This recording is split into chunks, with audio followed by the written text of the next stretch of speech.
Hey guys, well, let's begin. Tonight, we slide back to a time when Europe stinks of wood smoke and sweat, and you're lying on a sack of mouldy straw inside a one-room house that's colder than the grave you're about to end up in.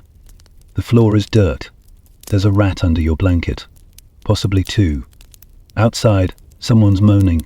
Inside, your uncle has been coughing for 3 days straight, and now he's stopped. That's not a good sign. The fire died out hours ago and your fingers are stiff. Not from fear, yet, but from the cold. A single candle flickers. You think about lighting it, but wax costs more than your entire outfit. Which, to be clear, is one linen shirt and hope. To be honest, you probably won't survive this. That's not meant to be dramatic. It's just math. Around half the people in your village are about to die. The trouble is, no one knows exactly how. Not the barber surgeon with his bloodletting knife, not the priest with his incense, and definitely not you. So, before the lights go out, click like and subscribe. But only if you're brave enough to return tomorrow night. Drop your location and what time it is there. Let's see who's still awake. Now, dim the lights. Maybe turn on a fan, because silence makes this story worse. And let's ease into tonight's journey together. You roll onto your side. Your hip bone grinds against the earth. The straw mattress hasn't been fluffed since King Edward was alive. A low, wet cough breaks the silence again. Your little brother, maybe. Or was it you? You're not sure when it started, this plague. No one really is. A rumour floated in from the docks weeks ago. A ship in the south, everyone on board dead or dying. No one paid it much attention. Bad news travels fast, but not always loud. But then people started collapsing in the streets. First the old, then the children. Now it's anyone. One day they're buying onions. Next day, they're being dragged out of their homes by men in masks. The air smells like smoke, but also something worse. Something wet, like rotting meat. You'd know. Your neighbour's body has been in their hut for 3 days. No one wants to touch it. Someone outside yells. A wheelbarrow creaks by. Probably a corpse cart. They come at all hours now. You try not to look. The men don't even ring the bell anymore. At first you thought it might miss your family. You lit the candles, muttered the Latin you barely understand, even hung that holy relic on the door. The one your mother said came from a saint's finger. Maybe it was just a chicken bone, but you believed. Everyone believed. Then your sister got the lump, just under her armpit. She said it itched. By morning, it was the size of a plum. By nightfall, she couldn't breathe.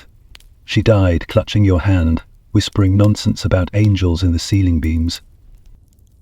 And now, tonight, you're back in the dark, counting coughs and pretending they're not getting closer. The rats are braver now. They walk across your feet like you don't exist. They're right. No one comes to help. The priest's gone, probably dead. The healer moved on to a richer town. They always do. Tried grinding garlic and mixing it with vinegar. You smeared it on your neck. Now you just smell like disappointment and salad. Someone said the Pope was sitting between 2 fires to purify the air. Must be nice to have that many logs. Historians still argue whether people back then understood contagion. Some say yes. Why else would they flee cities? Others say no, because they kept gathering for mass, coughing into each other's mouths like it was polite. You remember when the baker's boy sneezed and got punched in the face? No one even checked if he was sick. They just ran. That's how it is now. Everyone's afraid of everyone else. You dream of food, but even if you had coin, the market's empty. No one wants to sell bread to a corpse. That's the cruel part. No grand moment, no epic collapse. Just a slow unraveling. A village that forgets how to speak. You whisper instead of talk. You creak instead of walk. Everything is quieter now. Except for that bell. You hear it again, faint but steady, tolling once, then again. Another soul gone. Another pit filled. And still you lie there, eyes wide open in the dark, hoping morning comes. Hoping you wake up. Hoping you don't wake up. The ceiling blurs. Your breath fogs the air. A rat nestles beside you for warmth. You don't move. Because if you do, something might notice. You wake, barely, or maybe you never slept. Hard to tell these days. Either way, your joints ache like you've aged 20 years overnight. There's no sun, just a pale grey light leaking through a slit in the boards. Morning, probably. You pull the rough wool over your mouth, pretending it'll help. It won't. The stench is unbearable, not just from the chamber pot that no one's touched in days, but from the city itself. The air hangs heavy with soot and rot. Chimneys pour smoke like they're trying to burn the sky clean. Outside, people scurry like cockroaches. No lingering, no chatting. Just eyes low, faces wrapped in cloth, and heads down. You're not sure whether the smoke is meant to cleanse the air or hide the dead. People believe the plague travels on the wind, that it slips into your lungs with every breath. The word is miasma, filthy air, dirty smells. That's what they fear, more than the rats, more than each other. So they burn anything that stinks. Herbs, dung, dried flowers, bundles of rosemary and lavender. Sometimes even old shoes. Because science, and still the air smells like death. The town gates are locked. You tried to leave last week. Guards shoved you back with their spears. Said the next one who tries gets an arrow in the thigh. You almost took the risk anyway. What's worse, dying here or out there? Some people climbed the walls. They didn't get far. You saw the smoke rising from the woods. Someone's desperate campfire. Maybe they're alive. Maybe not. No carts enter the city now. No trade. No news. Just whispers. You tried writing a message to your cousin in the next village. You paid a peddler a silver coin to deliver it. He pocketed the coin and disappeared. You'll never see either of them again. You wrap a rag around your face before you go outside. It's what everyone does now. They say vinegar-soaked cloth helps. You sniff. All it does is burn your nose and remind you of pickles. A woman passes you with a bundle of herbs pinned to her chest. She smells like thyme and panic. Behind her, a man drags a cart. Something in it shifts. You don't look. One thing's certain. There's no clean air here. Not even in the church. You went there yesterday, hoping to pray. They'd locked the doors. A note hung on the handle. Too many bodies inside. So much for salvation. Historians still argue whether cities fared worse than rural villages. Urban centres had the crowds and filth. But country folk didn't have access to what little help existed. Either way, the results were the same. Fields full of bones and silence. You shuffle past the well. A boy stands there, clutching a bucket. He doesn't move. You nod, but he doesn't nod back. You're not sure if he's waiting his turn, or if he's already dead on his feet. At the apothecary's door, someone has smeared ash in the shape of a cross. A warning, or a prayer? You can't tell. Probably both. You knock anyway. No answer. The baker's stall is boarded shut. Last week you heard they baked their last batch of bread with flour that had worms in it. No one cared. Worm is warm. You head back, heart sinking. You pass 3 men with a load of wood, heading to the square. Not for building, for burning. They're not trying to cleanse the city. They're trying to cleanse themselves. Flagellants were here last night. 100 of them. Barefoot, shirtless, swinging whips across their own backs. They sang, cried, collapsed. You watched from the shadows, unsure whether to be afraid or impressed. One of them looked 12 years old. You try to picture fresh air, a breeze that doesn't carry soot, grass underfoot, trees that aren't chopped down to feed funeral pyres. The image flickers and fades. There's no escape, not really. You could run, sure, but the next town's no better. Some villages hang strangers on sight now. Too dangerous, too contagious. You're poison in human form. A dog trots past, ribs like ladder rungs. It pauses, sniffs your leg, then moves on. Even the animals know better than to linger. You duck back inside your hovel. The roof groans in the wind. Your little brother is awake, staring at nothing. You offer him a crust of something. He doesn't blink. You're not sure what's worse anymore, the plague itself or the waiting, the endless, choking stillness of it. Like being buried alive, except you're still technically upright. A drop of rain taps the roof, then another. You hope it turns into a downpour. Maybe it'll rinse the city clean. Maybe the stink will fade. Maybe you'll believe it for 5 minutes. The truth is, the air will only get thicker. The rain mixes with ash. The streets turn to sludge. And the smell? It only gets stronger when it's wet. You lie back down, cloth still tied around your face, eyes staring at the beams above. One of them's cracked. If the roof gives, you'll be flattened before the plague can get you. Would that be mercy? You try not to answer that. You don't hear him come in at first, just the crunch of straw, then a soft grunt, and suddenly there's a man in your one-room home, tall, cloaked, and absolutely terrifying. You freeze. Your brother hides under the blanket. The man turns to face you. His face is covered by a long, curved beak, smooth black leather with glass eyepieces that catch the candle light. For a second, you wonder if it's a bird. It isn't. This is your first plague doctor. You didn't invite him. No one does. He carries a wooden stick like a shepherd's crook, but thinner. Not for walking, for prodding. You know the rule. Don't get close. Even the guy who's supposed to help you won't touch you. He circles the room, poking your walls like he's inspecting a barn animal. Then he lifts the end of the stick and taps your shoulder. You flinch. The doctor doesn't speak, just opens a pouch and takes out a bundle of herbs. Sage, rosemary, maybe lavender. He shoves them under your nose through the beak hole in his mask and gestures for you to sniff. You pretend to inhale deeply. To be clear, this man has no medical degree. He's been trained to avoid dying. That's it. He might have studied astrology. He might have read some dusty book about balancing humans.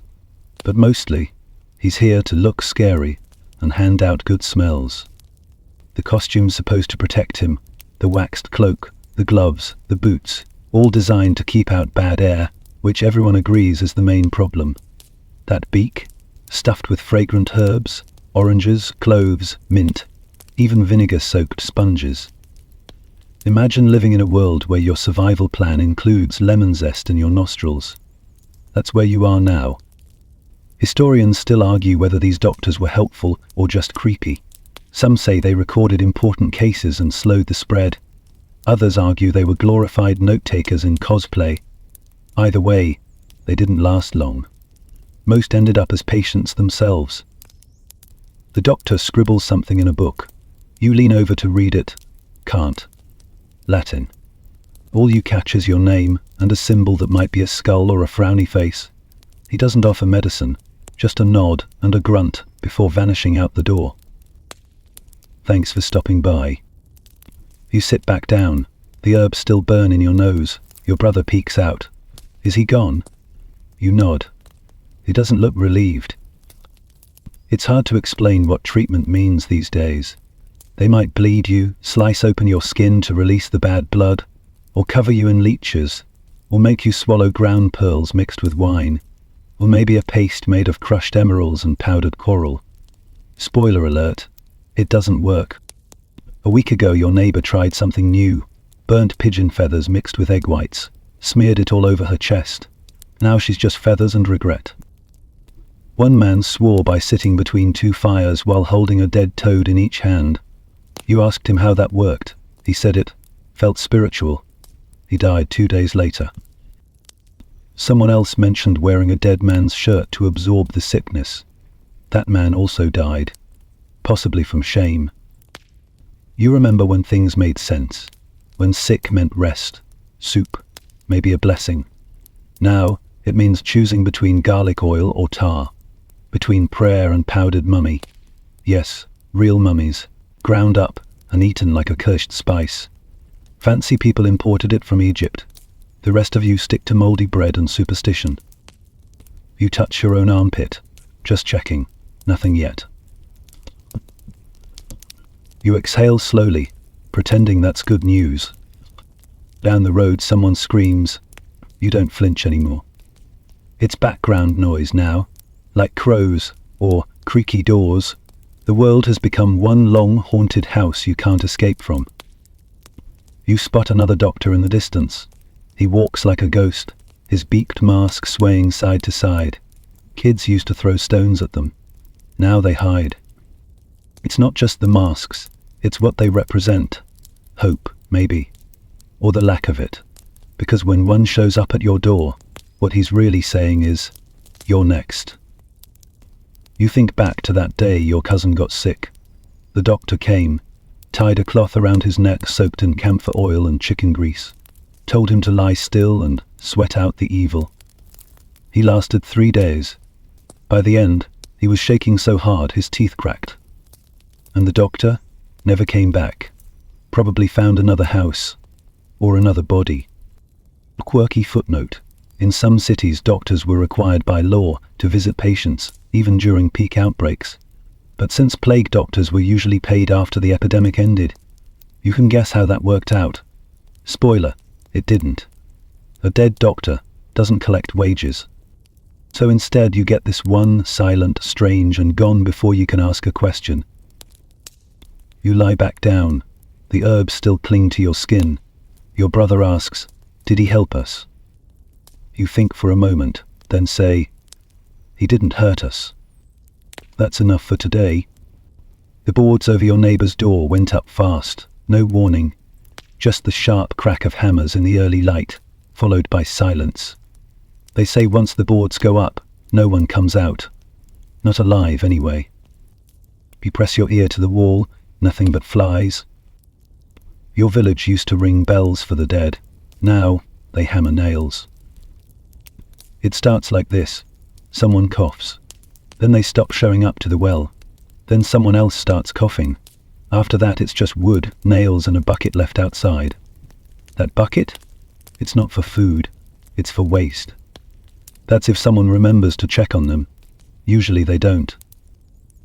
The hardest part? You might already be contagious. No one knows when it happens. Some think it's the moment you see a sick person. Others swear it's only once you have a fever. The most paranoid say the fleas jump off the dying and run straight for your ankles, like little furry assassins. You stare at your hands. They're shaking again. Could be hunger, could be fear, could be both. You haven't touched another human being in days, not since your sister. You dream about her sometimes, not when she was alive, when she was already gone, covered in a blanket, face grey, mouth still open like she wanted to finish one last sentence. You never found out what it was. You try not to talk to people now, not because you don't want, but because you're afraid you'll give them something, or catch something. Conversation's risky. A single breath could be your final exchange. You walk through town with your cloak held tight. Eyes down, someone sneezes, and 3 people scatter like mice. No one says, "Bless you," anymore. Now they just run. Historians still argue whether isolation helped or hurt. Some towns enforced strict quarantines and still died. Others were careless and survived by sheer luck or geography. The one constant? Fear. Thick, choking, ever-present fear. You remember a girl who got locked inside with her whole family? She screamed from the window for 2 days. Then she stopped. The boards stayed up. You try not to walk past that house. The local bailiff says it's necessary. Keep the sick contained, keep the healthy safe, but you know better. The healthy aren't safe. They're just not sick yet. Weirdest part is how quickly people disappear. One day they're shouting in the market about turnips.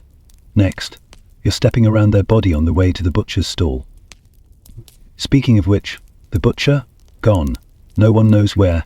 Probably locked in somewhere with his cleavers and regrets. You used to hear him yelling at customers. Now there's just quiet. You walk past boarded homes. Some have red crosses painted on the door. Others are just marked with ash. It's like a game of plague bingo. You wonder if anyone's keeping score. Outside one house you see a loaf of bread left on a stool, a sad peace offering. No one's taken it. Molds creeping up the side like a fuzzy green tide. Even the rats haven't touched it. You think of how fast the sickness moves. Some people wake up healthy, go to sleep with chills, and never wake again. Others carry it for days before the lumps appear. A boy once bragged he felt strong as a horse. He was dead the next morning. Turns out horses don't do well during plagues either. They say plague victims often smell of apples just before they die, sweet and sour, rotting and ripe. You sniff the air without meaning to. Apples. Or something pretending to be. One woman lit a fire in her own kitchen and stood in the smoke, swore it would purify her lungs. She lasted a week longer than most. Maybe there's something to it. Quirkier still, some people wear amulets made of mercury, coral, or even dried frogs. You've seen all three. You once saw a man hang a dead bat around his neck, said it ate disease. Mostly it just smelled bad. You turn back toward home. Someone waves at you from a window. Pale face, sunken eyes, a cloth tied around their mouth. You wave back without stopping. You don't know their name, probably never will. At home, your brother's asleep, curled in the straw like a pup. He mumbles something and turns over. You cover him with a blanket. Your own cough's getting worse, not constant, but deeper. You tell yourself it's the cold. You say it like a prayer. It's just the cold. Just the cold. The village is shrinking, not just in numbers, but in presence. Streets feel smaller. Homes feel darker. Hope feels theoretical. There's a list on your wall, names of people to check on. Most are crossed out, not because they got better, but because they don't answer anymore. You stare at it for a while, then you put the charcoal down. That's when you hear it. Nails, somewhere not far. Another door being sealed. Another family disappearing from the world with a hammer and a few planks. You sit by the hearth and pretend the fire is real. You hold your hands out to the cold ash. You whisper a song you used to sing when you were small. It doesn't help, but it's something. You'd think by now someone would have figured out what's causing all this. Surely one of those doctors with the fancy robes and Latin books has a theory that makes sense. But no. They all disagree. One day it's God punishing humanity for pride. The next, it's alignment of Saturn and Jupiter. Too close together, apparently. That's bad news for blood and bile. Then there's the bad air crowd. They think smells carry death. Not germs, not fleas, just funky vibes. The same folks who burn spices in the street and carry oranges stuffed with cloves. One man swore he could smell plague from 2 houses away. Either he had a supernatural nose, or his neighbors were already halfway to mummified. The truth is, nobody knows. Not really. And the guesses? Oh, they get weirder. Some monks say it came from a cursed comet, a glowing thing that zipped across the sky and dropped pestilence like a pigeon with a grudge. Others say it came from a witch's spell, or the wrath of a saint you forgot to light a candle for. You just know people keep dying. Doesn't matter why anymore. Historians still argue whether common people ever connected the plague to rats or fleas. Some signs suggest yes. People noted how cats and dogs died in droves first. Others say no, because folks were still sleeping in haylofts and letting vermin crawl over them like it was a spa treatment. You see the fleas. You feel them. They jump off the straw mat when you sit down, disappearing like grains of pepper with legs. You've tried everything. Ashes, vinegar, even boiling your shirt. They always come back. One man in the square insisted it was the Jews poisoning the wells. You backed away slowly, because angry mobs don't need evidence, just someone to hate. The town burned a whole neighborhood over that rumor. The wells, by the way, are still full of frogs and algae. The problem clearly isn't sabotage. You heard another theory, sin. Not personal sin, but collective. Like the town as a whole got too greedy, too lusty, too prideful. Someone said the bakers charged too much, the butchers watered down the wine, the apothecaries lied about cures. So now God's balancing the books. Funny how it's always the poor who pay the price for divine math. The priest used to talk about penance before he vanished. He said if people repented hard enough, the plague would pass. Then he caught it. Last anyone saw of him, he was covered in crosses and pustules, trying to bless his own feet. You've heard whispers of places where the plague didn't hit, remote islands, mountaintop monasteries, one village where everyone just stayed inside for a full year. That last one might be made up. People invent hope when there's nothing else to trade. You think about running sometimes, maybe to the woods, maybe farther, but then what? The plague's everywhere. Even the sea has it, if you believe the sailors. Rats come off boats like they're invading. Tiny soldiers with teeth and bubonic passports. You wonder how it really started. Some say the East. Some say trade routes. Silk, spices, coins. Luxuries that came wrapped in death.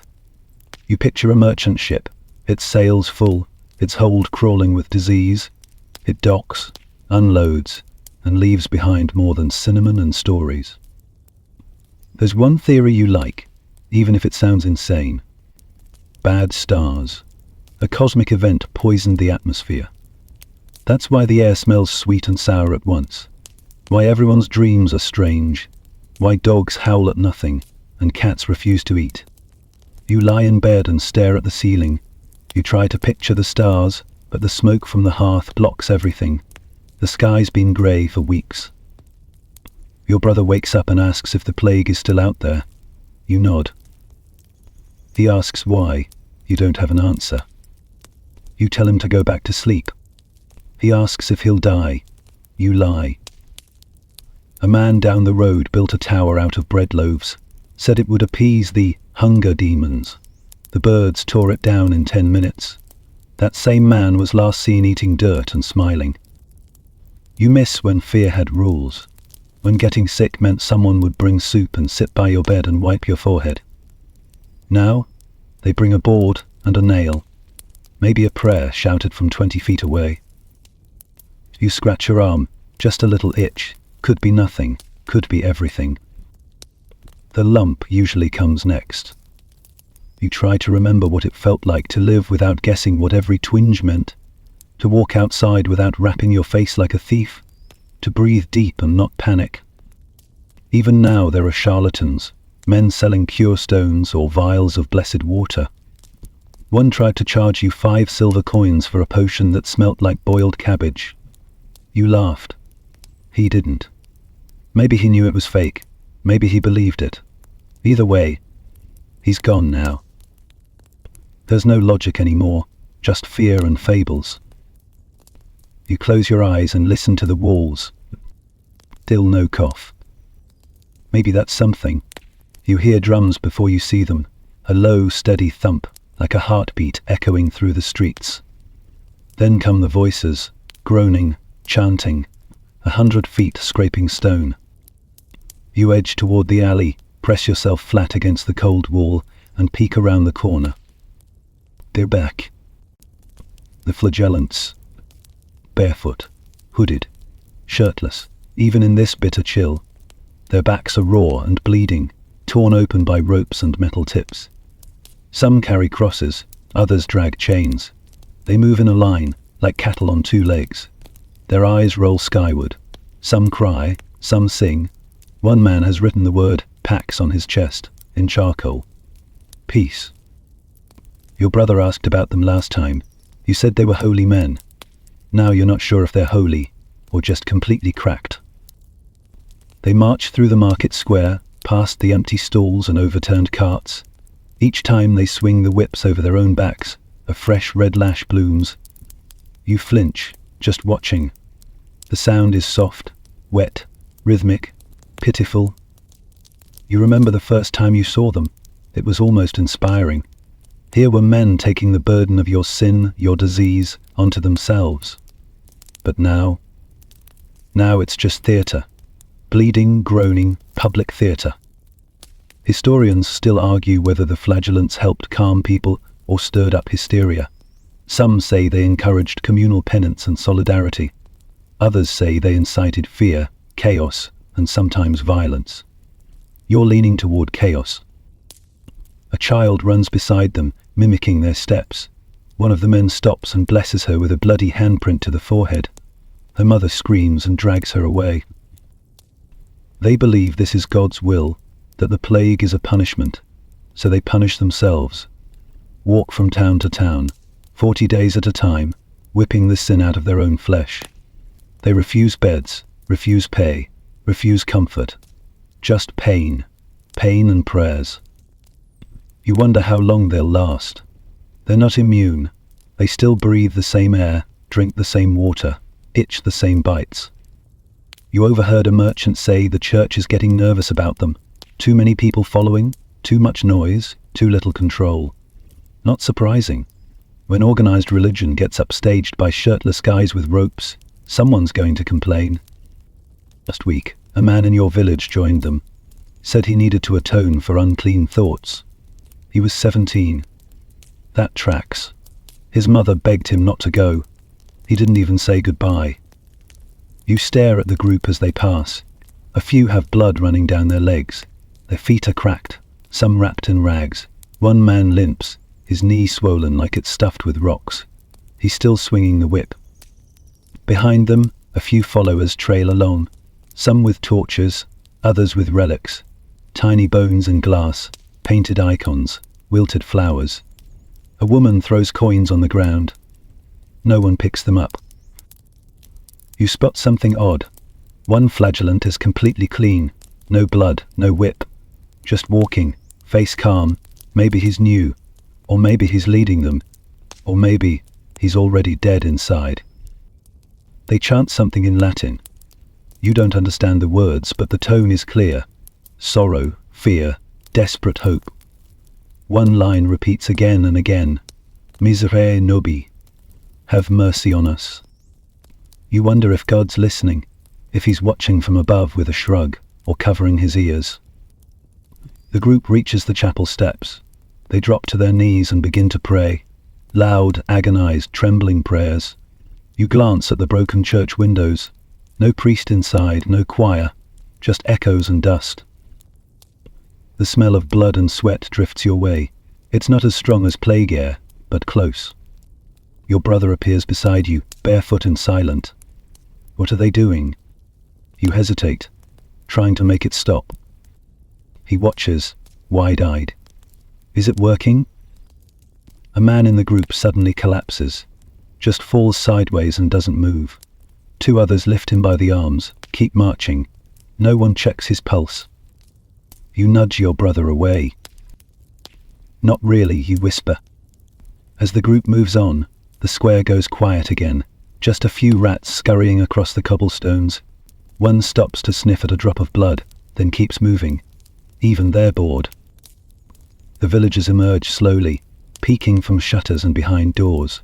Watching, not talking. You can see it in their faces. Every time the flagellants come through, they take a little more hope with them. Back home, you sit by the cold hearth again. You reach for your pack of herbs, pretending the scent still helps. It doesn't. You scratch the inside of your elbow. There's a bump forming, probably a bite. Definitely not worth panicking over. Yet. The rhythm of the whip still echoes in your ears.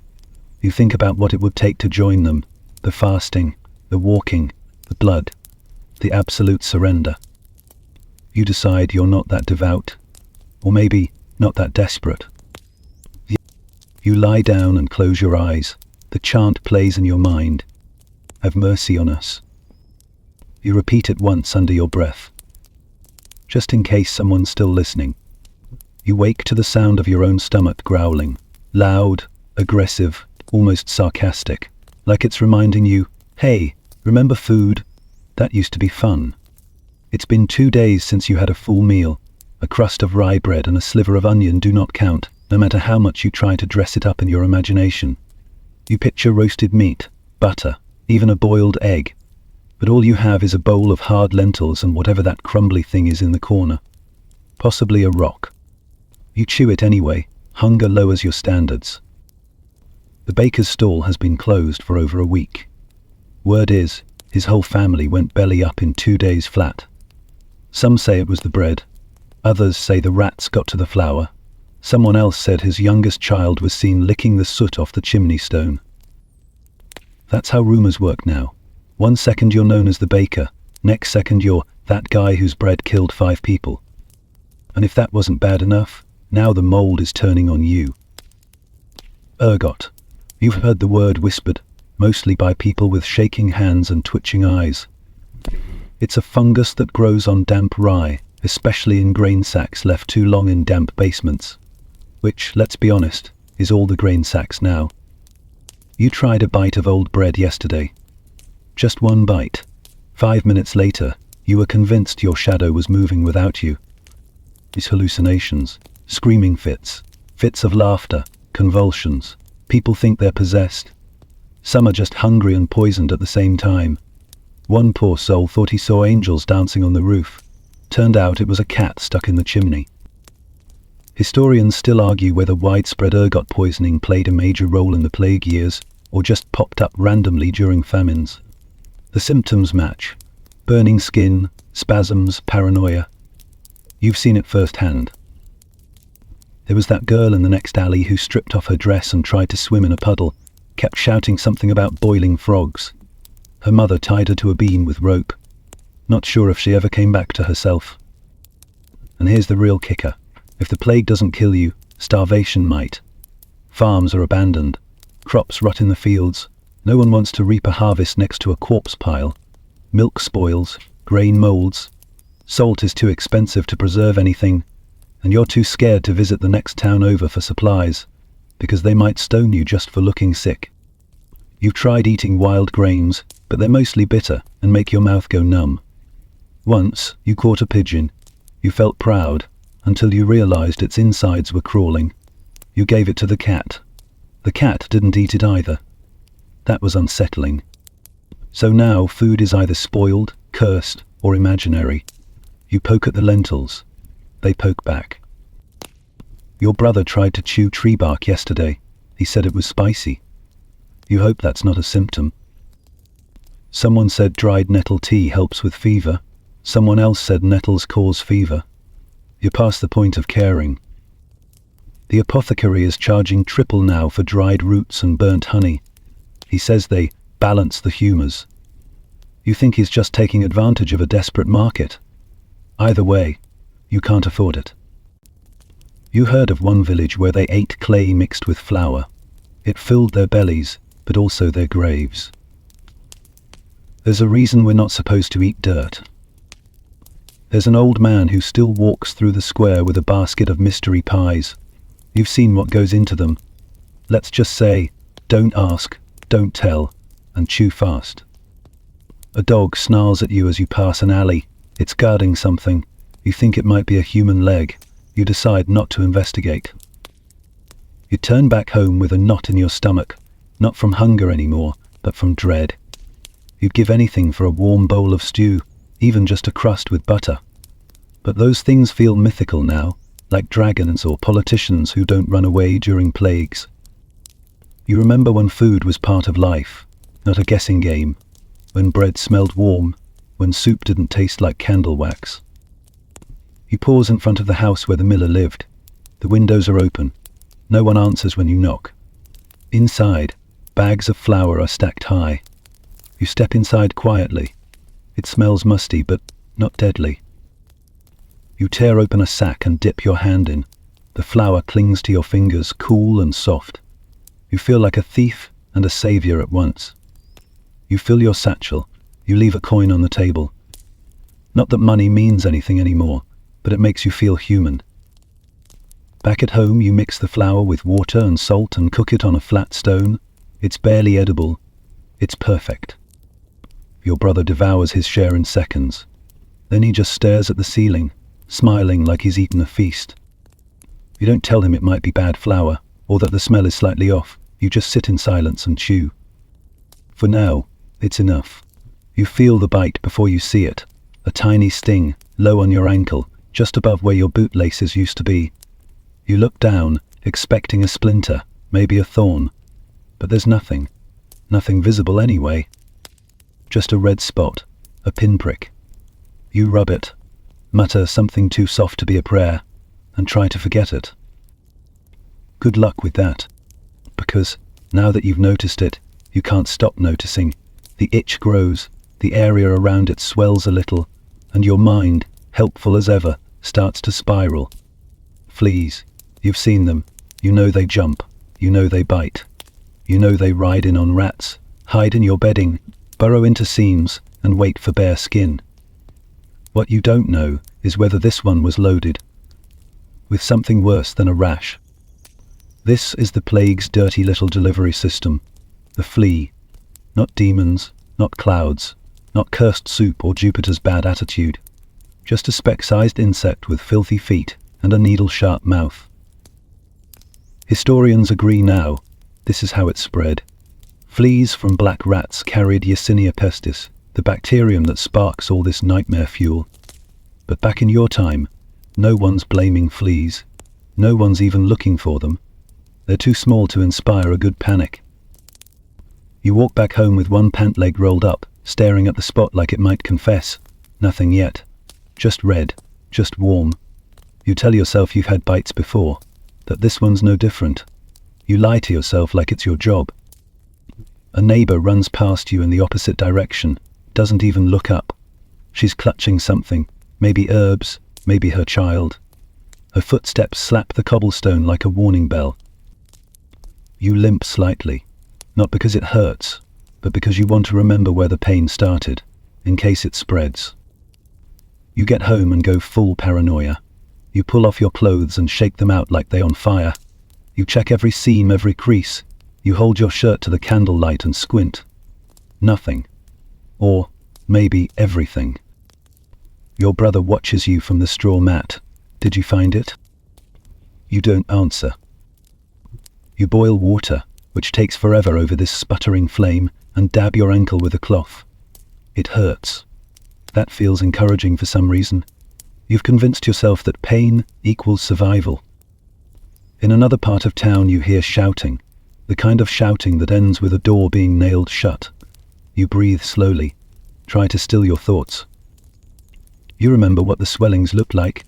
Buboes they're called now, though you don't know that word. You just call them lumps. You've seen them under arms, in groins, along necks, purple, hot, pulsing. You once saw one burst. That image lives rent-free in your nightmares. There's a man who claims garlic rubbed into the skin keeps the fleas away. You tried it once. All you got was a rash, and no friends. Someone else swore by mint oil. Another one dipped their feet in wine. One woman made her kids sleep in sacks of thyme and rue. They still got sick. Now they just smell nice in their graves. You pull the blanket around your shoulders, not for warmth, just comfort. You watch the bite. It watches you back. There's a theory you heard from a tanner. Fleas only bite people who eat meat. He became a vegetarian and still died. So much for logic. You drift off a little, only to wake up and scratch your ankle again. Bad idea. Now it's definitely bigger. You whisper something to no one and force yourself to stop. Your mind flips through every story you've heard about first symptoms. Fever, chills, lumps, delirium. That guy who tried to drink lamp oil because he thought it would burn the sickness out. Spoiler, it burned everything out. Historians still debate whether human-to-human transmission, via droplets or contact, was as common as flea-borne infection. Pneumonic plague spreads that way, faster and deadlier than the bubonic form. The good news? You're not coughing blood. Yet. Your brother brings you a rag soaked in vinegar. You press it to the bite. You thank him. He looks worried. You pretend not to notice. Out the window the sky goes from grey to greyer. The bell tolls. Another one gone. You think of the rat you saw last week, dragging a biscuit under a bench like it had all the time in the world. Rats don't panic. That's your job. You start to itch elsewhere, your wrist, behind your ear. Are those new bites, or just your brain throwing a tantrum? You don't know. You won't know until it's too late. You sleep like someone on the edge of a cliff, slightly twitchy, always listening for the rock slide. In the dream, you're being chased by something tiny. Not a monster, not a man, just a speck. jumping from shadow to shadow. You wake up gasping. Your ankle throbs. Morning, or what passes for it in a plague year. Light doesn't break here, it seeps. Through cracks, under doors, past smoke-thick clouds.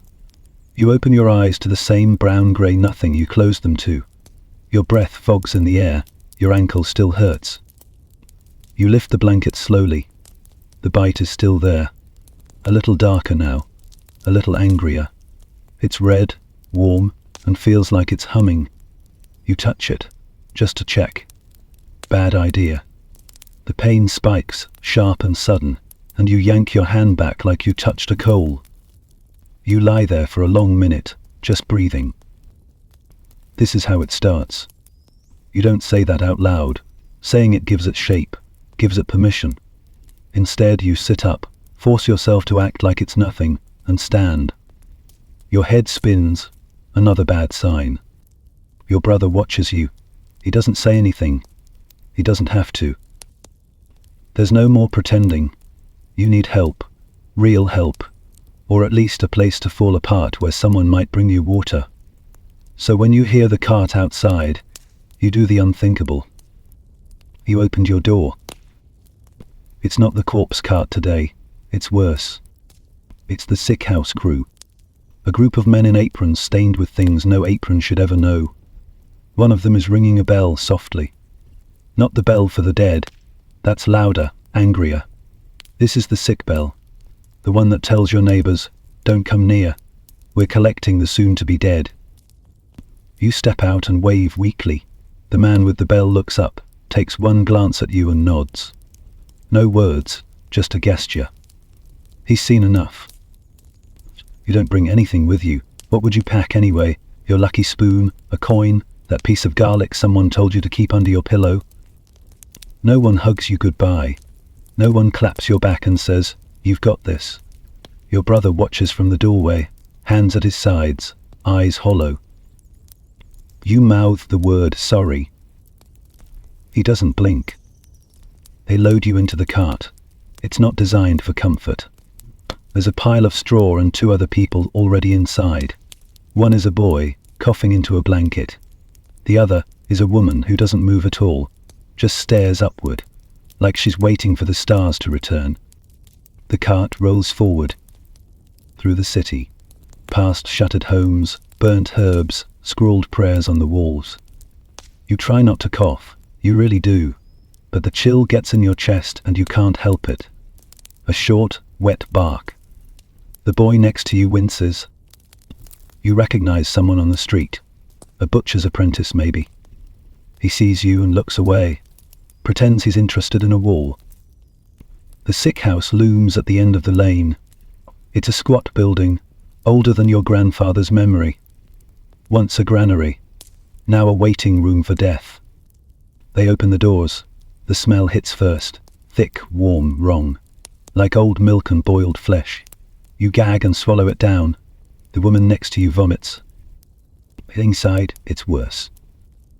There are no real beds, just pallets of straw on the floor, bodies wrapped in blankets or nothing at all. The moaning is constant. Low, miserable, animal. A man leads you to a corner, points at a pile of straw and walks away. You sit, carefully, with bite pulses like it's alive. You lift your tunic and see the swelling has spread. Purple now, shiny. You can't help it. You touch it. It's hot. It throbs under your fingers like a second heart.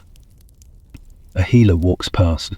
Not a doctor, just a woman with sharp eyes and a cloth over her mouth. She drops a cup beside you. Water. Maybe. You whisper thanks. She doesn't stop. Historians still argue what treatment meant in sick houses. Some places offered care, herbs, prayers, bandages. Others? Just a roof to die under. Yours feels like the latter. The boy beside you starts coughing again. His blanket slips. His arm is covered in black blotches. You turn away. No fire here. No warmth. Just body heat and the occasional scream. Someone is talking to themselves nearby. Something about stars and milk and frogs. You pretend not to listen. You press the cup to your lips. The water is warm and tastes like wood. You drink it anyway. The day passes in a blur. No one comes to check on you. No one asks your name. One man dies near the door. They leave him there for an hour before someone drags him outside. Your fever climbs. You feel it in your bones first, then behind your eyes, then everywhere. You curl onto your side and stare at the wall. There's a scratch mark in the wood. Just one line, carved deep.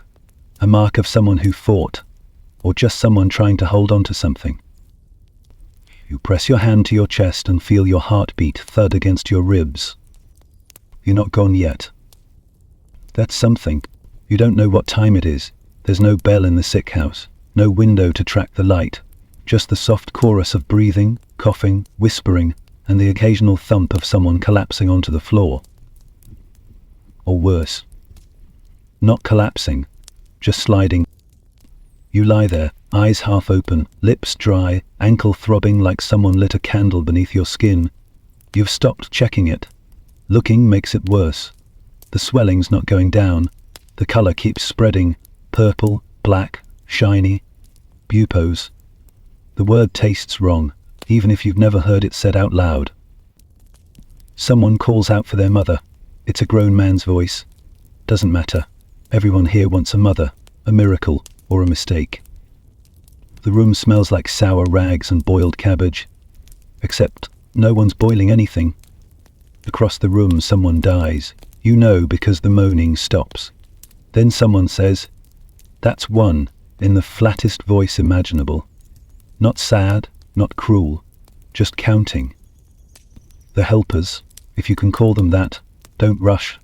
They've learned there's no reason to. The dead aren't going anywhere. Eventually 2 men come in with a stretcher.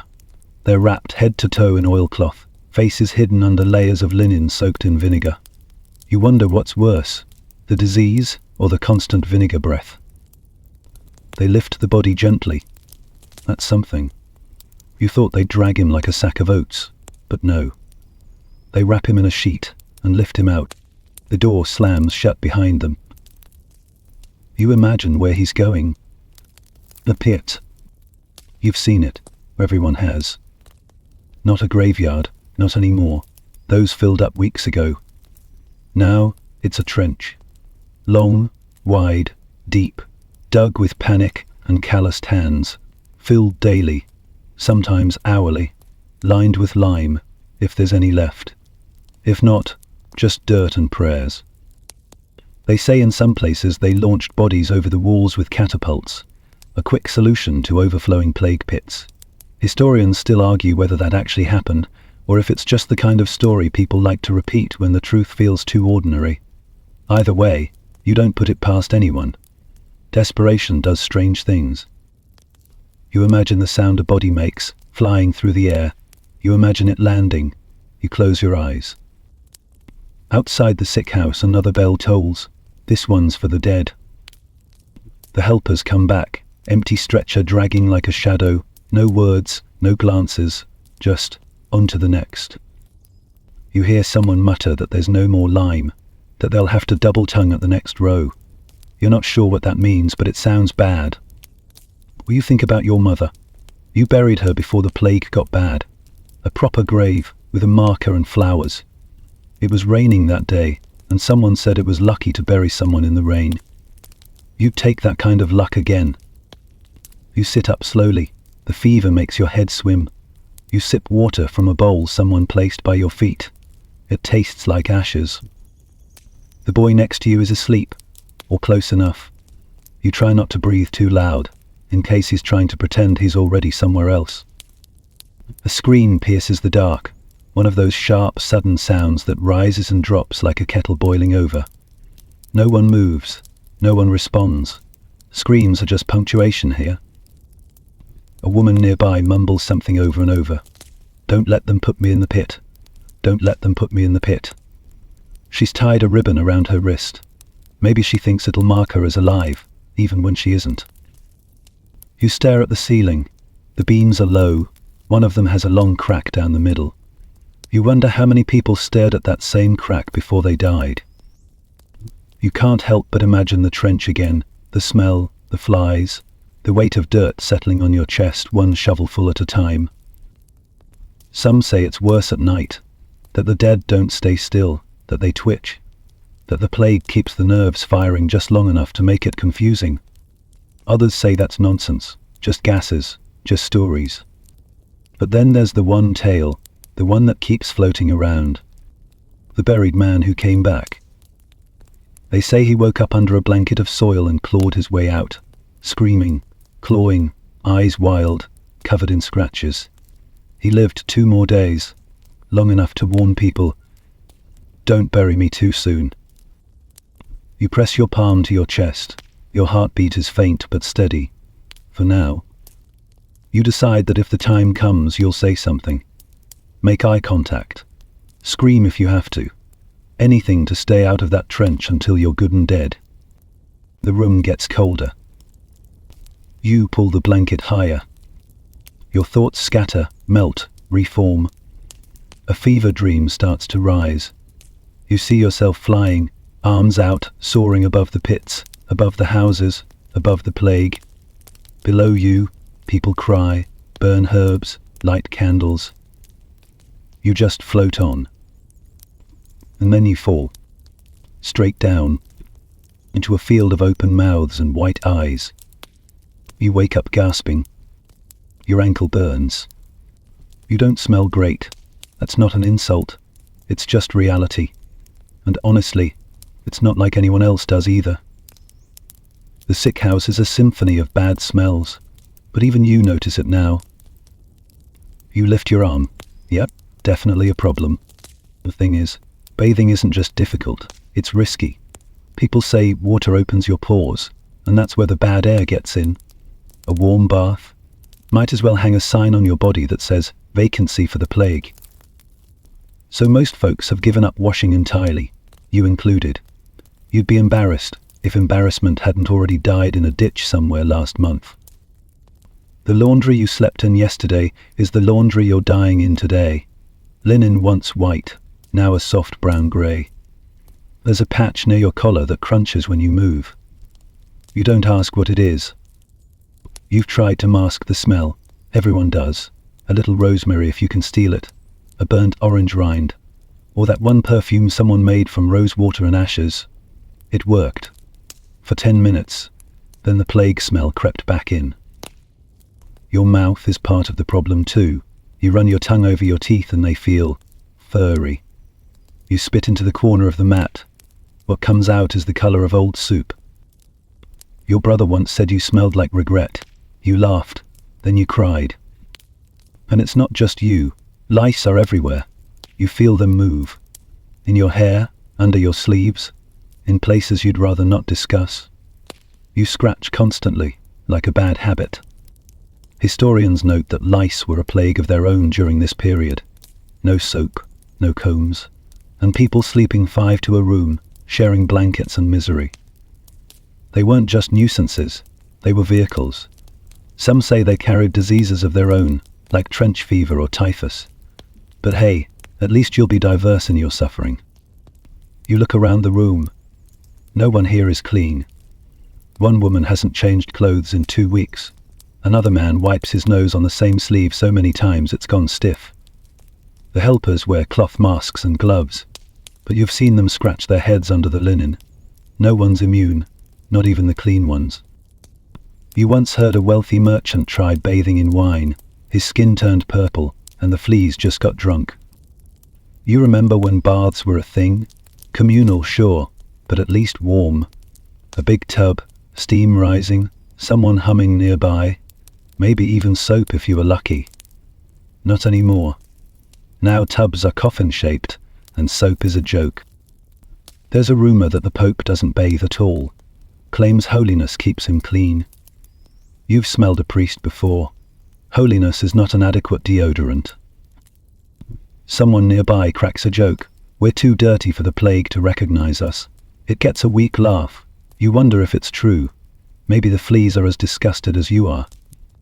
You try to clean up a little. You find a bucket of grey water near the wall and dab your face with a cloth. The water smells like dishwater and disappointment. Still, it cools your skin for a moment. The fever hasn't broken, your ankle's swollen, and now your neck aches. But you tell yourself this is part of healing. You're purging. That's what the barber surgeon said once. Then he died. You consider shaving your head. Some say it drives out lice. Others say it's a waste of effort when you'll be bald by the end anyway. You run your fingers through your hair and pull out a small clump. That settles that. There was a woman who tried scrubbing herself with sand, said it was natural. She left the village days ago. No one's heard from her. You imagine her in the forest somewhere, exfoliating her way into legend. Your brother used to complain about baths. Now he dreams about them. He once described a tub filled with milk and crushed flowers. You asked if he wanted to bathe in it or drink it. He said both. Funny how something like soak becomes mythical. You've got one sliver left. It smells faintly of time. You keep it wrapped in a cloth, hidden from even him. You haven't used it in weeks. Just sniff it sometimes when things get especially unbearable. You're not proud. A man nearby is picking at his fingernails with a splinter of wood. You notice he's missing 2 toenails. They look like they fell off days ago. You wonder how much of your own body you'll shed before this is over. Someone screams that bugs are crawling under their skin. You know it's the fever talking, but part of you gets it. You feel like you're being eaten slowly, cell by cell. Not just by disease, by time, by fear, by dirt. There's a saying going around, clean hands, clean soul, but no one says it seriously anymore.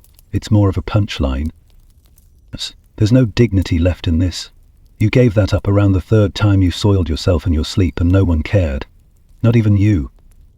You lie back, arms at your sides, feeling the lice explore your ribs. Your skin smells like vinegar and regret. You close your eyes and imagine soak. It starts with shouting, not the usual kind. No cries for water, no cough-sputtered pleas for mercy. This is different, urgent, angry. Torches bob past the sick house window. Boots stomp through the mud. You hear the word witch shouted like a fist. You sit up too fast and your head spins. The fever hasn't gone. Neither has the lump on your ankle, which now pulses like a second heart. But your ears still work. You hear panic. You hobble to the door and press your cheek against the crack in the frame. Outside, a crowd is building. Fast, loud, seething. Mostly men, mostly armed. Axes, shovels, pitchforks. One guy just has a board with a nail in it. You get the feeling he's been waiting to use it. They're not here for the plague this time. They're here for a scapegoat. Because when everything is dying, your crops, your friends, your hope, someone's got to be to blame. And it can't be the fleas, because you can't slap a flea hard enough to feel better. So instead, people. And not just any people. That woman who makes herbal brews. Suspicious. That quiet man who doesn't go to mass. Untrustworthy. Those strange travellers who speak with accents and trade in silver instead of copper. Dangerous. You see where this is going? Historians have chronicled this part in detail. When the plague came, so did the finger-pointings. Jews, witches, foreigners, midwives, hermits. Anyone who stood out, who didn't bow fast enough, who didn't get sick fast enough. Some towns burned their Jewish populations alive. Others expelled them entirely. A few offered baptism or death, which is a pretty short menu. Some people fled, only to be caught at the next village and thrown into a river with stones tied to their ankles. Right now, your village is mid-panic, and someone's already lit a torch. A name gets shouted. Adelheid? You know her. Old woman, lives near the well, keeps chickens, talks to herself, makes salves out of beeswax and lavender. Basically a walking target. You think about the last time you saw her. She gave your brother a sprig of rosemary and told him to sleep with it under his tongue. You both laughed about it. but you've also tried it. Because that's where you are now, desperate, superstitious, and willing to accept help from anyone, even if she does have 3 cats and no husband. You watch the crowd drag her out by her arms. Her dress is torn. She's barefoot. She's not screaming, which is almost worse. She's just blank, like she knew this was coming. Someone throws a stone. It hits her shoulder. Someone else spits. Then the words start. 11. Plague bringer. She cursed my goats. You want to say something, but your mouth stays shut, because deep down, you're afraid they'll turn on you next.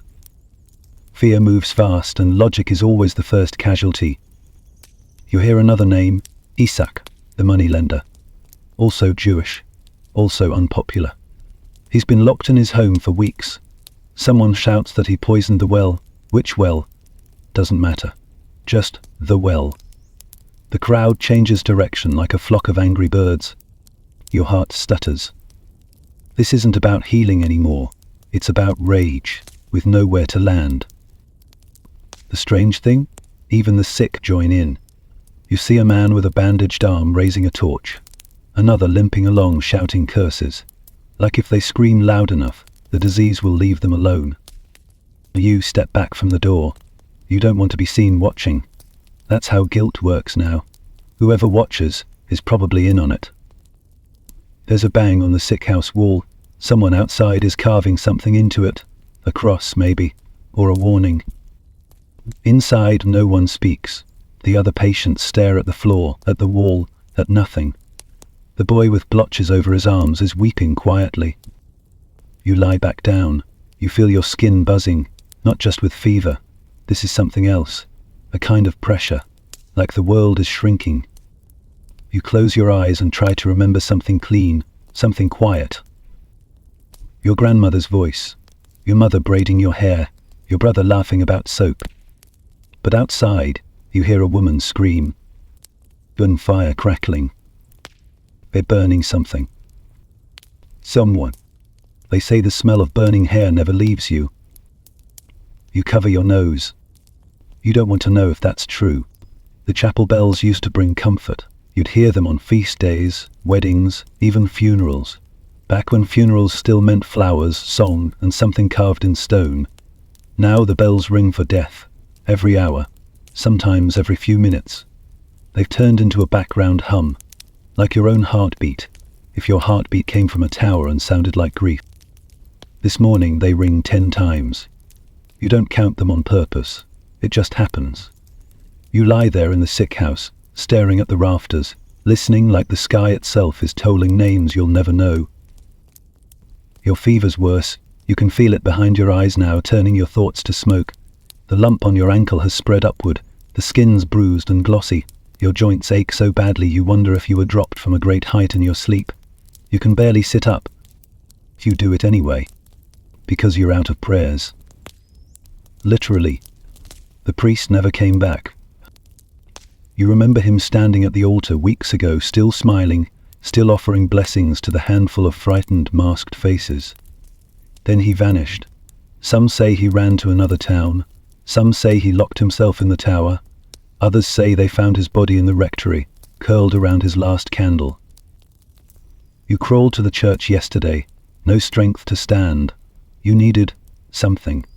Answers. Solace. Just a place to hide from the way your skin feels like it's trying to leave your body. The church doors were shut, a parchment nailed to the frame. No priest, no mass, pray at home. Tried. But your prayers don't sound right anymore. They start okay, Our Father who art in heaven, but then they trail off, tangled in doubt and sore throats. Historians note a spiritual collapse during plague years, not for everyone, but enough that it reshaped entire communities. Clergy died in droves, relics lost their power, faith frayed. When the world burns, even the saints get smoke in their eyes. You kept your mother's rosary by your side. The beads are smooth, cool, familiar. You used to count them like stairs toward peace. Now they just feel like pebbles in your hand, weight without meaning.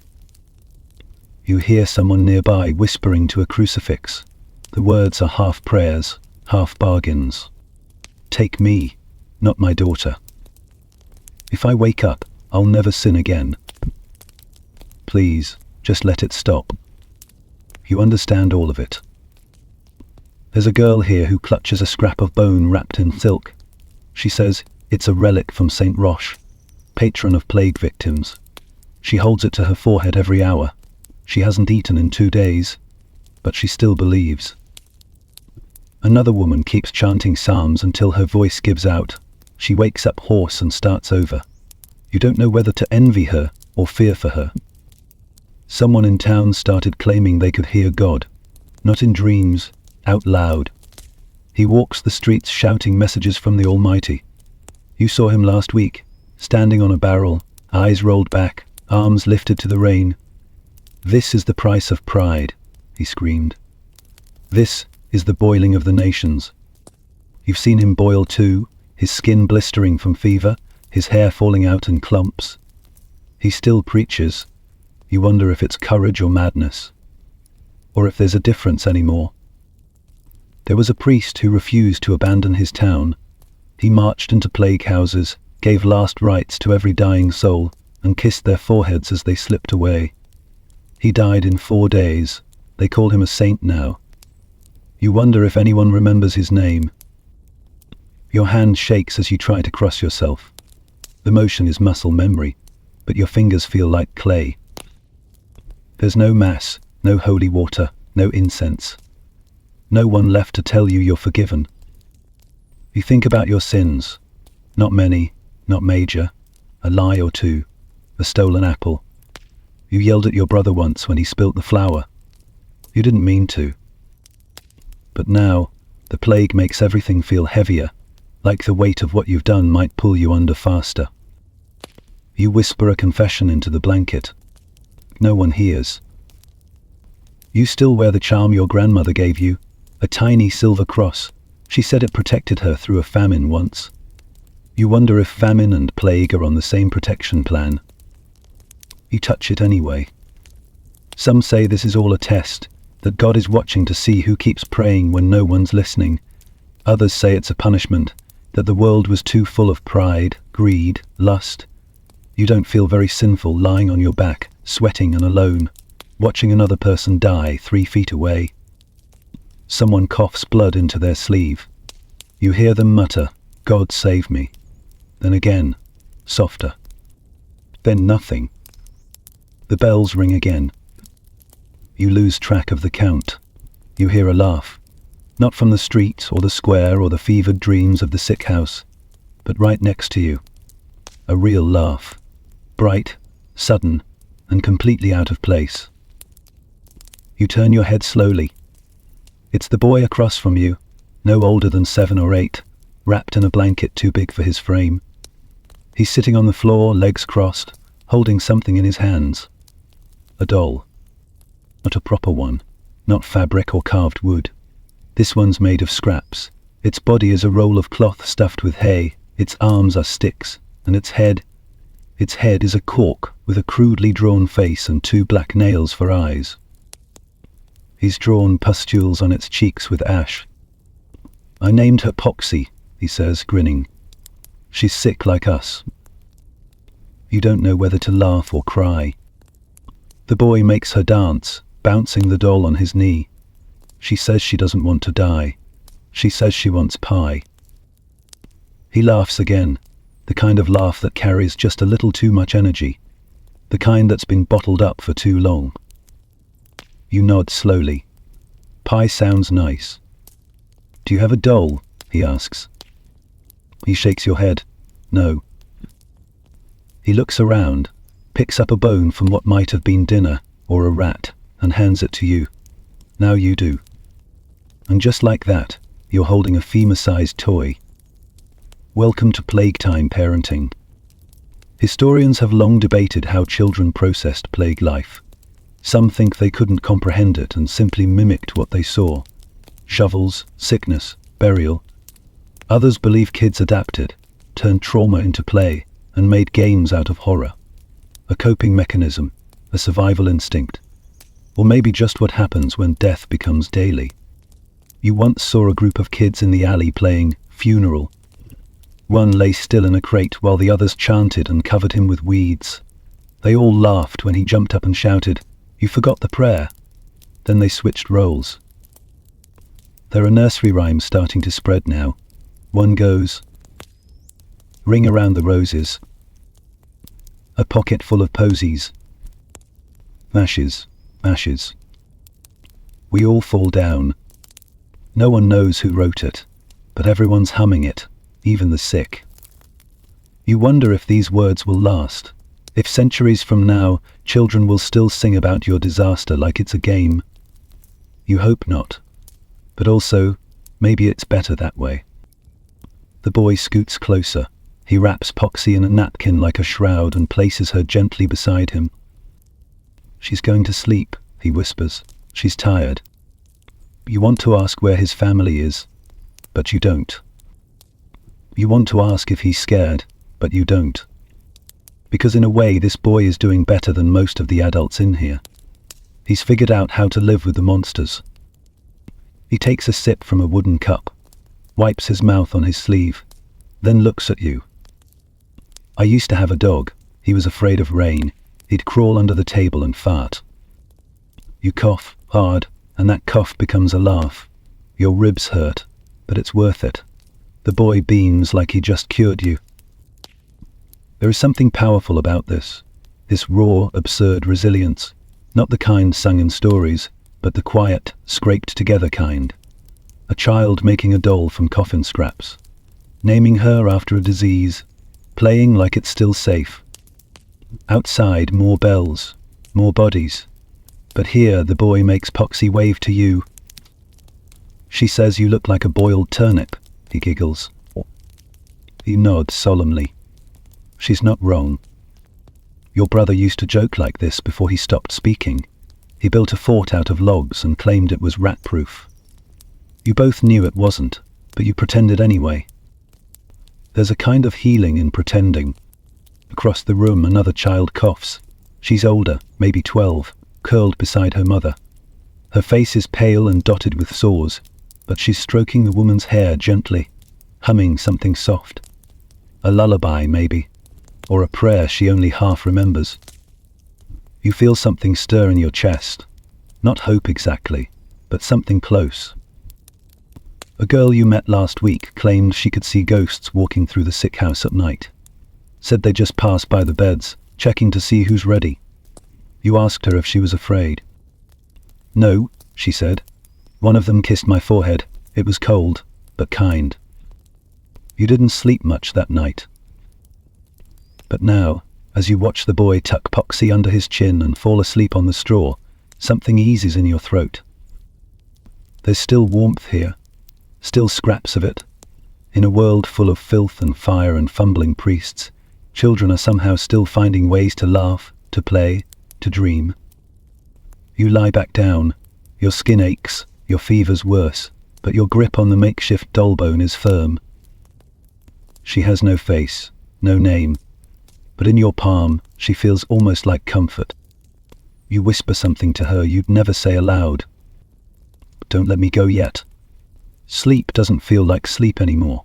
It's too light, too thin, like lying underwater and hearing people talk above you. You drift in and out, always half listening, always half aware. The line between dream and waking stretches thinner by the hour. You see things now. Is in the rafters, shadows crawling where there shouldn't be any. Sometimes you hear your name whispered in a voice that's too sweet to trust. You blink, and the ceiling melts into a field of stars. You blink again, and it's just wood. Someone beside you moans. Another person's breathing rattles, and then stops. Then nothing. Your skin is soaked in sweat, but your hands are ice. You think your fever's high enough to cook an egg on your chest. You turn your head and see a man sleeping with his eyes open. At least, you hope he's sleeping. He hasn't moved in a while. The boy is still curled beside Poxy, the doll now wrapped in a bit of string like a belt. Even in his dreams, he's dressing the dead. You close your eyes again, but this time, you fall further. And this time the dreams bite back. The room around you peels away. You're standing in a field, except it's not grass under your feet. It's ash. The sky is dark, swirling with birds that aren't really birds. You can't name what they are. All you know is they're circling you. A woman walks past with her face on backward. Your name. You're sweating through your blankets when you jolt awake. You gasp so loudly that someone shushes you from across the room. This is what dreams are now. Less comfort, more punishment. Historians still argue whether plague-era hallucinations came from fever, starvation, ergot poisoning, or sheer psychological collapse. Maybe it's all of them. Maybe it's just what happens when you live beside death long enough. You start borrowing pieces of it in your sleep. You once heard of a man who tried to cut open his skull to let the dreams out. They found him with a chisel and a prayer, halfway through both. You sit up slowly. The room tilts. You breathe through your nose, and the smell hits you all at once. Sour linens, vinegar, blood. And something else, faint, cloying, almost sweet. Like apples. You've heard the stories, that the sick start to smell like apples just before they die. Ripe, rotten. Like the skin of the world is turning sweet in warning. You sniff your wrist. You can't tell anymore. Shape stirs in the corner, someone mumbling in Latin. You don't know the words, but you know the tone. Repentance, panic, bargaining. You lie back down. Then the ceiling begins to whisper. Not in words, just noise, soft scratching, rustling. You blink. A face appears in the timber grain, then vanishes. Squeeze your eyes shut. You dream again. This time, you're at your old home. The door is open. The fire's lit. Everything's warm. And your mother is there, stirring a pot of soup. She smiles, says your name, but when you step closer, you realize her hands are made of bone. She waves anyway. "Come in," she says. "You're just in time." You wake up sobbing and coughing. It's a wet sound, deep, ugly. That's new. You wipe your mouth on your sleeve, stare at the stain, dark red, almost black. You blink. Maybe you imagined it. You try not to wake the boy. You try to believe this is still just fever, that you're not entering the next phase. The coughing fit passes, but your ribs feel bruised from the effort. You breathe shallow, afraid to stir the pain again. The woman nearby, her lullaby's changed. Now she's just humming the same 3 notes, over and over, like a broken music box. You hum with her, barely audible. Your eyes flutter again. The dreams pull at you like waterlogged clothes, heavy, clinging, cold. You float, you fall, you fly, you forget. Then you're back. Eyes open, ceiling intact, breath still yours. 4. Leap. You whisper to yourself, just to check that your voice still works. It does, but it sounds like it belongs to someone else. The boy rolls over, arm around Poxy. His lips move silently. He's dreaming too. You hope it's not the same place. The mayor's house has been boarded up for weeks. No word, no orders, not even a guard left at the gate. The last time anyone saw him, he was being helped into a cart by 2 men in full cloaks, pale as cheese. He looked barely alive then. He probably isn't now. There's no one in charge anymore. And weirdly, no one even tries to pretend otherwise. The village once had structure. There were meetings, announcements in the square. Someone read new laws out loud on market days, usually while 3 goats argued behind him. Now there's just noise. Rumors fly faster than pigeons. Someone says the plague was sent by the devil. Someone else says it's punishment for letting women read. Another insists it came from a poisoned barrel of herring from Bruges. That man was beaten with a broom and told never to mention fish again. You lie on your straw mat in the sick house, sweating into the blanket. listening to two patients whisper about a merchant who buried gold under the butcher's shed. No one knows if it's true, but you do know 5 men already died digging for it. You also hear one of the helpers say, "The Queen has moved to the coast and is bathing in crushed pearls to stay clean." Another claims a foreign army is coming to kill the rats. That last one gets a full 5 minutes of discussion before someone coughs up blood and the conversation ends. This is governance now: gossip, fear, and whoever shouts the loudest. Historians still debate how much actual leadership survived during the Black Death. In many towns, mayors, bishops, and magistrates fled or died. The power vacuum didn't get filled with competence. It got filled with superstition, wild claims, and anyone with a stick and a loud voice. You once saw a pig farmer declare himself protector of the lower village. He wore a bucket as a helmet and charged taxes in the form of eggs. He was stabbed within a week. A woman in your building now collects herbs and claims she's been appointed watcher of vapors. Her job is to sniff the air and shout if she smells death. She shouts every hour. She's either saving lives or has lost her mind. Possibly both. No one questions it. You sit up and realize the boy with poxy is gone. Just like that. No scream, no goodbye. Just an empty spot in the straw and the faintest smell of rosemary. You hope someone took him home. You hope he got better. You know he didn't. The helpers are fewer now. One woman handles 10 patients alone. She has dark circles under her eyes and fingers stained red from God knows what. She doesn't make eye contact. You watch her change bandages like she's moving furniture. Methodical, drained, automatic. One of the other sick moans, then asks, "Who's running things?" The woman just shrugs. "Whoever's not dead." That feels about right. Outside the sick house there's a loud argument. You manage to sit up and lean toward the wall. 2 men are yelling, something about grain. One says it belongs to the village. The other says it belongs to him. They both end up hitting each other with sticks. A crowd gathers. No one stops it. You hear someone say, "Let them fight it out." That's how we decide things now. There's no trial, no constable, no judgment, just noise and fists. And when the bread runs out, someone else will fight someone else, or they'll take it, or they'll burn the place down and eat the ashes. You pull the blanket tighter around your shoulders. You're not cold. You just want something to feel close.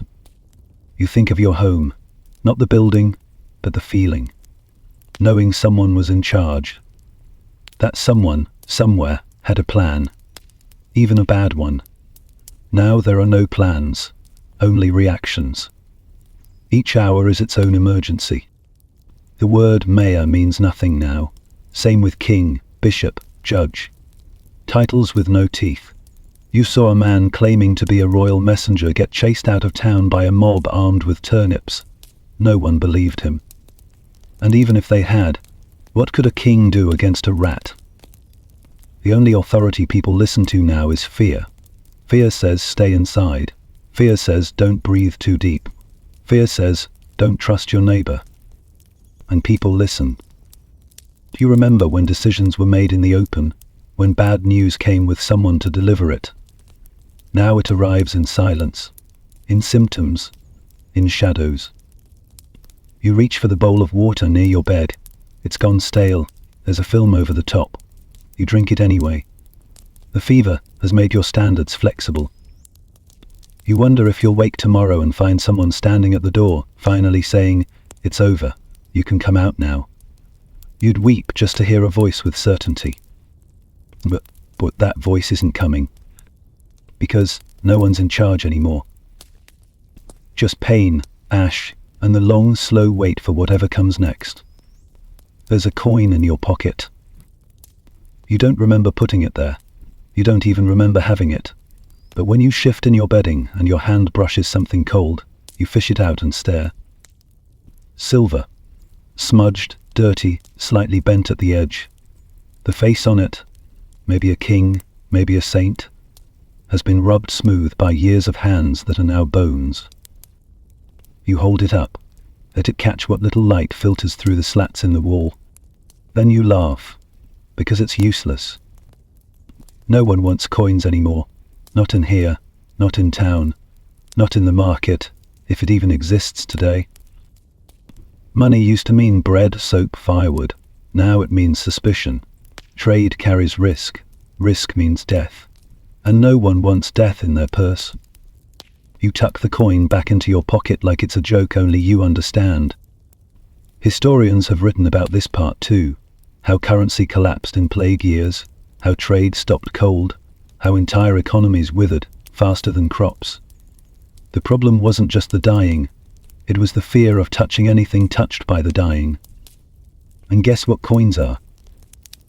Metal passed from hand to hand, mouth to mouth. A perfect little delivery system for panic. You remember the fishmonger screaming when someone tried to pay with silver last week. She knocked the man's hand away with a broom and ran into her shop, sobbing. Left the fish behind. Even the cats wouldn't touch them. You lie back down, the coin pressing into your hip. You consider throwing it away, but something in you can't. Maybe it's hope. Maybe it's muscle memory. There was a time when you had a job. You were a helper to a scrivener, inking letters for noblemen too important to hold quills. You weren't rich, but you made enough to buy bread, cheese, sometimes even figs. Now, the scrivener's dead, and your job is not coughing near anyone. There's no work anymore, no purpose, only waiting. You heard about a town where the weavers burned their looms, said there was no point weaving shrouds when the dead were being buried in sacks. Another village stopped farming altogether. Why plant food for a harvest no one would survive to eat? You cough again, just once, but it echoes in your chest. No one reacts. They're used to it. You're used to it. Across the room, a man offers a woman a gold brooch in exchange for a bite of her stale bread. She laughs in his face. You think I can eat that? He puts the brooch away and goes back to his corner, muttering. It's not about wealth now. It's about not dying. And even that has a price no one can afford. Remember when coins had weight, when they could open doors, buy kindness, silence trouble? Now they're just things. Carriers, tokens of a broken world. A woman said she buried her dowry in the garden so no one would steal it. Then she died. Then her house burned down. Now no one knows where the garden is. The joke writes itself. You turn your head and look at the young man next to you. His boots are fine leather, almost. You wonder if he tried to bribe the disease, if he tried to pay someone to take it instead. That's a common rumor, that you can buy your way out if you know the right words, or the right priest. But the priests are gone, and words don't scare fleas. Once, a man tried to bribe the corpse collectors not to take his wife's body. Just one more night, he said. I'll give you 5 gold. They took her anyway. You know of a merchant who fled with his fortune in a wagon. He was robbed 5 miles out, not by bandits, by peasants. His own customers. They left him with nothing. He died in a ditch, wearing silk. You pull the coin out again, flip it once, catch it. The movement feels absurdly normal. You think about trading it for food, but there is no food. You think about trading it for medicine, but there is no medicine. You think about biting it, just to see if it's real. But you don't. Instead, you press it against your chest. It's cool, clean, even, untouched by breath or blood. It's probably not, but you pretend anyway. You consider giving it to someone else.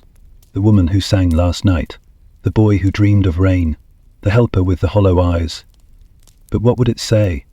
Here, have this token of nothing. You tuck it into the folds of your blanket, a tiny relic of the old world. A world where value meant something, where work meant safety, where coins had edges you could trust.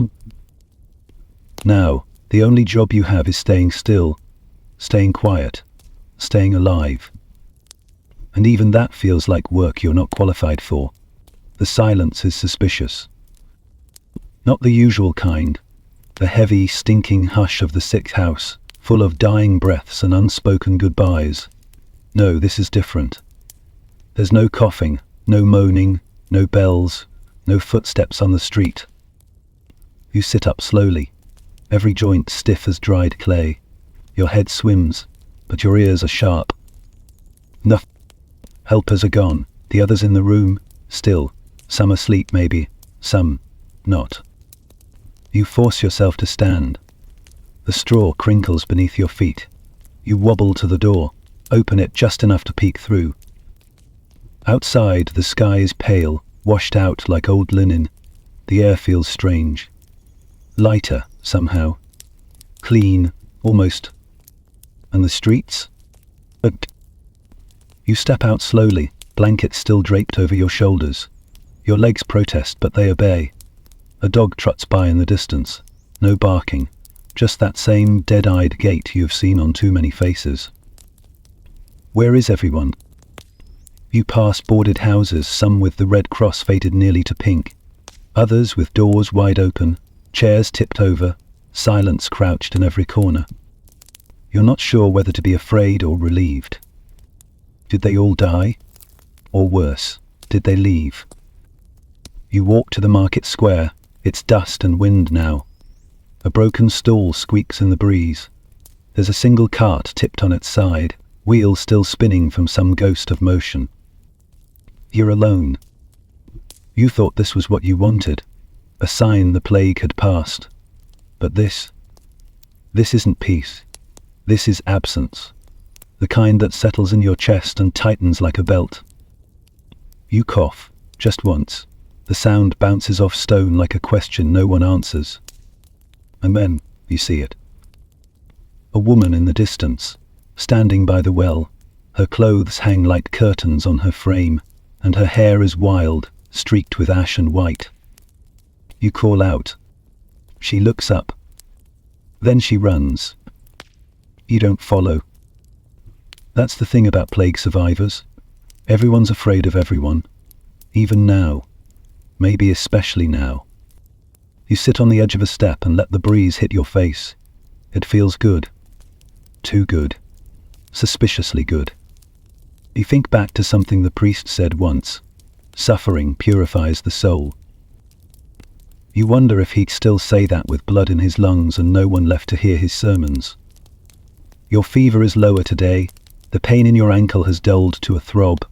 Your mouth still tastes like rust, but your head is clearer. For the first time in days, maybe weeks, you feel more alive than dying. That should be good news. It doesn't feel like it. Because you've seen this before. A lull, a quiet, a moment of false hope. Then it comes back. Historians call it recurrence. The plague didn't just sweep through once. It came in waves, sometimes months apart, sometimes years. Whole towns would breathe a sigh of relief, rebuild their walls, burn their linens, praise whatever gods still listened, and then someone would cough, and it would start all over again. You remember a girl from 2 streets over. She survived the first round, got strong again, started selling pies made with dried fruit and old flour. She even smiled once. Then, one morning, she didn't wake up. And neither did her father. The bell tolled again that week. You lean back and look up at the sky. There's a bird circling, just one, not a raven, not a crow, something smaller. You think it might be a lark. You take that as a sign, not a big one, just a flutter. Your legs ache, but you walk anyway. Past homes, past fountains with no water, past faces drawn in chalk on the walls. Little memorials, faces with X's for eyes, or halos above them, some with names, most without. You reach the field at the edge of town, the one where they burned the carts, the clothes, the straw. You remember the flames, the stink. Now it's just blackened earth and silence. Except, there are footprints. Not many, but enough. We're not the only one left. That's somehow worse. Because if the plague isn't gone, if it's just hiding, then survival isn't victory. It's just the next round of waiting. You sit in the dirt and draw a line with your toe, a simple line. You pretend that, if someone finds it later, they'll know. Someone made it this far. But how far is that, really? You're still weak, still coughing, still scared to fall asleep in case the dreams come back, still flinching every time you scratch an itch. But your heart's beating. You check, just to be sure. Thud, thud. Still there. You close your eyes and listen for the bell. Still nothing. You know better than to trust the quiet. But for now, you sit with it anyway. You're alive. That's the headline. You're breathing, upright, eyes open, and able to walk without seeing stars. But let's not get carried away, because what's left of you isn't much. You've lost weight, the kind of weight that doesn't come back with a loaf of bread and a good nap. Your cheeks are hollow, your ribs count themselves. You run your tongue along your gums and wince. A tooth is loose. Maybe two.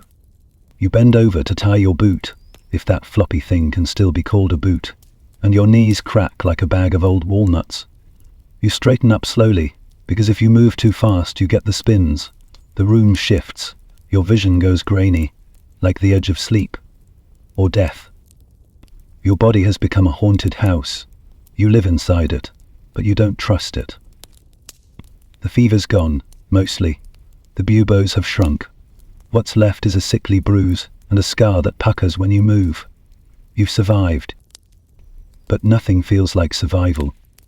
Your brother is gone. Whether he died, ran, or simply disappeared into one of the plague pits, you don't know. The sick house emptied out days ago, not in triumph, just from lack of people. Some left, most didn't. Now it's you, sitting in the sun chewing a crust of something dry enough to qualify as pottery, and staring at a world that feels half invented. You walk the streets slowly. People stare from behind cracked doors. No one comes out. They watch you like you're a ghost. Or worse, a survivor. Someone who lived when others didn't. And that makes you complicated. Some whisper about immunity. Touched by God, one woman mutters as you pass. Or the devil, says another. Historians talk about the mystery of immunity during the plague. Some survived, even after caring for the sick with bare hands and open wounds. Others died in hours, after just a whisper of contact. Genetics? Luck? Divine intervention? No one agrees. You're not immune. You know that. You were just too stubborn to die, or too scared, or not worth taking. One man who survived was beaten by his own neighbors. They claimed he must have made a pact, sold his soul, poisoned the well and hid the antidote. He tried to defend himself, but his voice was hoarse from weeks of coughing. They didn't care. He lived through the plague, but died from suspicion. You check your reflection in a cracked mirror nailed to an abandoned shop wall. You look older, and not in a wise salt and pepper way, more like a candle burned too long, misshapen, hollowed, near the wick. Your eyes are sunken, your hair is falling out in quiet handfuls. There's a yellowing around your fingernails you don't want to investigate. You turn away from the mirror before it shows you something worse. Your old job is gone, of course. No one wants a scribe when there's no one left to write for. No letters, no trade. Just names scratched into walls and chalk marks on doors. You try to clean your hands, just to feel normal. But the pump's dry, and even if you had water, what would it change? The smell is in your pores, in your hair, under your skin. You'll carry it forever. Plague musk. You pass by the old tavern, the doors open. Inside, someone scavenged the tables for firewood. A rat watches you from the bar, like it owns the place. You nod. It nods back. You keep walking. At the edge of town, you find a small patch of green. Just a handful of stubborn weeds and one tiny violet. You crouch to look at it. Not touch, just look. Something living, something uninfected. It feels obscene. You hear a cart in the distance. A slow creak, one wheel broken, dragging like a wounded leg. A woman pushes it. No horse, no help, just her. Inside, 2 small bundles, wrapped in cloth. She doesn't stop when she passes you, doesn't speak, doesn't cry. You don't ask. Instead, you walk the other way, toward the fields, toward the hills, away from the trench you know still waits behind the church. Do you think about leaving, starting fresh, a new town, a new name, a place where they won't look at you like death on 2 feet? But plague has a long memory, and feet are tired things. You remember a man who used to sing in the square, every market day like clockwork. You find his lute propped against a wall, strings snapped, body cracked. You don't touch it. You're not sure your hands remember music anyway. Someone calls your name. You freeze. It's faint, coming from behind a shuttered window. You squint. A face, thin, familiar, peeks out. You raise a hand. They nod. A survivor. You're not the only one. That should be comforting. It's not. Because survival here doesn't mean safety. It doesn't mean peace. It just means you've lived long enough to carry everything. The weight of the dead, the silence of empty homes, the sound of the last cough you heard before they stopped being a person. You keep walking. 1 foot, then the other. Your joints creak, your head aches, but your eyes stay open. Because you're still here. And someone has to remember. You wander out past the fields, where the houses thin and the trees grow in crooked lines. The dirt under your feet is soft and uneven, churned up by carts, hoves and digging. So much dig. You keep walking until the stench fades. Then, finally, there's quiet. Not the heavy, choking silence of the sick house or the chapel or the pit.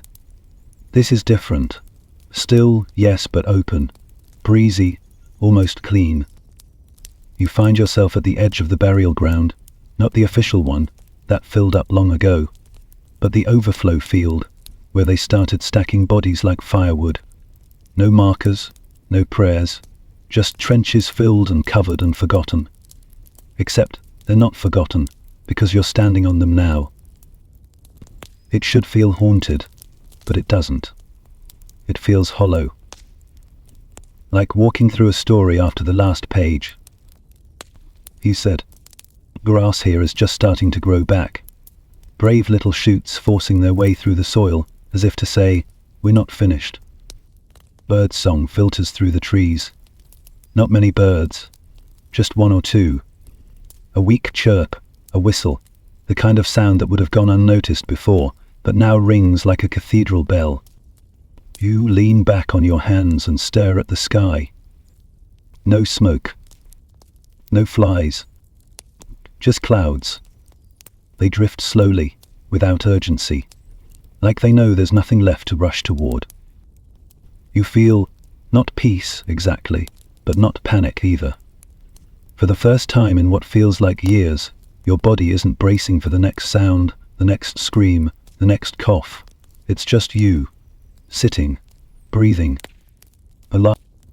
Historians still debate what came after.